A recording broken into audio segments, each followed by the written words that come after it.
We are now being joined by Brian Moore. Brian, first fight of 2021. Is it just kind of a relief to be here finally, in the week you're going to be competing again? Yeah, with everything that's been going on in the world, it's great to be here on fight week, ready and raring to go. But this is my second trip back to the States, and even though I'm on a win streak at the minute, I feel like there's redemption here for myself, because the last time I came stateside, everything was going so smooth.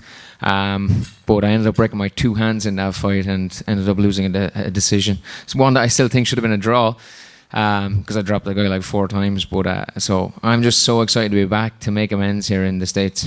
Yeah, and I know nothing's, like you said, in the state of the world, nothing's guaranteed when you put your name on the dotted line. You had 3 opponents pull out since you've been stateside. I mean, is that a crazy camp to try to prepare for? Yeah, when you look at the stylistic approach of my scheduled opponent in Scoggins, it's very different than the man I'm fighting on Saturday. But I came here to fight. This is not my first time fighting someone on short notice, but I will tell you that I've never been more prepared in my life. So you could put anybody in on Saturday night. You could take the champ and put him there on Saturday night, and I'm going to go through him. And that level of preparation, I mean, did you make changes? Was there tweaks? Like, what do you attribute having such a great camp to? The preparation, the diligence, the determination that I came into this camp with. I put it on a different level. My sparring partners were amazing, but I had to get a fresh man every round for this one. They could not keep up with what I brought. That's no disrespect or anything that way, but I just feel like I've hit a different level. So like I said, it doesn't matter here on Saturday night. It's Brian Moore that's performing, and other than that, I don't really care. Hey Brian, I was wondering, how does that long trip across the ocean affect your fight week routine? Because they tend to schedule you obviously in Europe. So what is it like being so far from home and doing everything that's involved for a fight? I don't mind it. I just try to take everything, minute by minute. I kind of try to enjoy the process. I've got a very busy and extremely lucky, grateful life, but it's 24/7, go, go, go. So it was nice to look at 2 movies on the flight on the way over, that kind of way.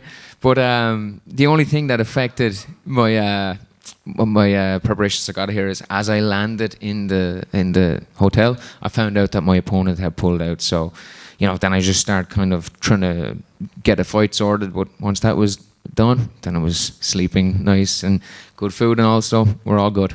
What movies did you watch on the flight? I watched Talladega Nights, which I haven't seen in a long time, but it's a classic. It's so good. I forgot how good it was. And I actually watched a Tiger Woods documentary too. I like my golf.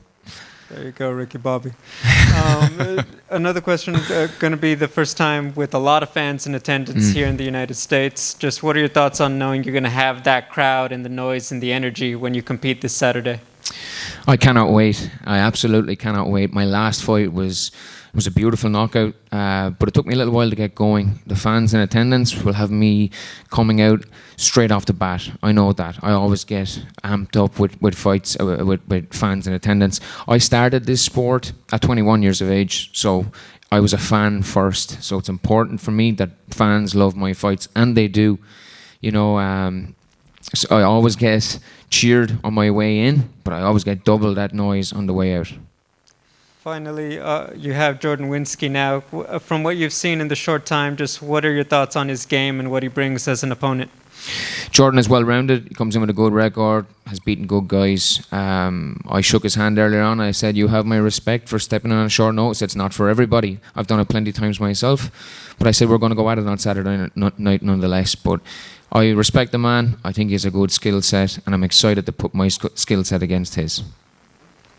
Going to change the subject a little bit here. I've been asking all the fighters about the big sports news right now is about Simone Biles withdrawing from the Olympics due to mental health issues.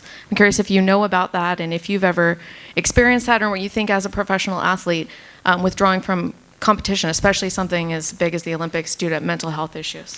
Yeah, it's an absolute...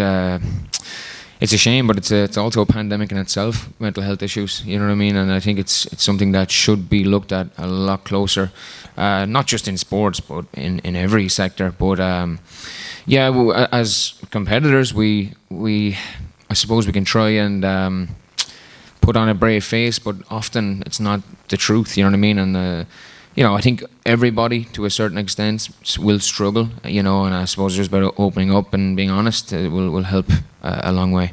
Thank you. Brian, you mentioned earlier breaking both of your hands. How does that affect your approach and your focus coming into this fight? My boxing has become so much neater, as you'll see, as you've noticed. I'm far more accurate, but I've got more power than all these guys. But the reason being is when you're casted up for 4 months at a time, and then I was casted up again after re-breaking, you know, you put a lot of attention into the accuracy of your shots, and that's why I'm dropping these guys so often. While before I was swinging, you know what I mean. But now it's a lot more accurate, and you know the preparation that I put in is always so focused. And you know, I wanted to make sure that never happens again. So I became as neat and as efficient a striker as I possibly could be. All right. Thanks for the time, Brian. Good luck on Saturday. Thank you.